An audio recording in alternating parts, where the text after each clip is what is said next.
ان لوگوں کی شکایت سن کر راجا نے خواجہ صاحب کو پیغام بھجوایا کہ تم لوگ گوشت کھانے والے ہمارے پوتر تالاب کو ہاتھ منہ دھو کر گندا کر رہے ہو، اس کو ہم کبھی برداشت نہیں کریں گے، اسی لیے اب تمہارے لیے یہی بہتر ہوگا کہ تم لوگ اب یہاں سے واپس چلے جاؤ۔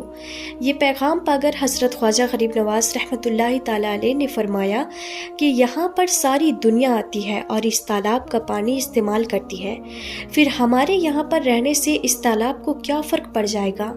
تو یہ سن کر راجہ کہنے لگا، اور باقی تو سب ہمارے دھرم کے ہیں، لیکن تم لوگ دوسرے دھرم کے ہو، اسی لیے اگر آپ لوگوں نے آئندہ ہمارے تالاب کو گندا کیا تو ہم آپ کے ساتھ میں سختی سے پیش آئیں گے۔ راجہ کی یہ بات سن کر خواجہ غریب نواز بھی اپنے مرید حضرت قطب الدین سے فرمایا کہ اے قطب الدین، شاید اگلی بار ہمارے پانی لینے پر راجہ کوئی فساد کھڑا کرے، اسی لیے جاؤ اور تالاب سے ایک کاشا یعنی کہ ایک پیالہ بھر لاؤ۔ یہ سن کر حضرت قطب الدین ایک پیالہ لے کر تالاب پر پہنچے اور وہ پیالہ بھرنے لگے، لیکن راجہ کے لوگوں نے ان کو وہ پیالہ بھرنے سے منع کر دیا۔ لیکن بعد میں ان لوگوں کے سردار نے کہا، ایک پیالے سے کیا ہوگا، بھر لینے دو۔ پھر اس شرط پر ان کو ایک پیالہ بھرنے کی اجازت دی گئی، یہ تمہارے جسم کا کوئی بھی حصہ ہمارے پوتر تالاب کو نہ چھپائے۔ اس شرط کو مان کر آپ نے پھر وہ پیالہ پانی سے بھر لیا۔ لیکن جیسے ہی وہ پیالہ پانی سے بھر گیا تو انا ساگر کا سارا پانی خشک ہو گیا اور انا ساگر کی تہ میں سوکھی مٹی اٹھنے لگی۔ ایسا لگنے لگا جیسے کہ یہاں پر کبھی کوئی پانی تھا ہی نہیں۔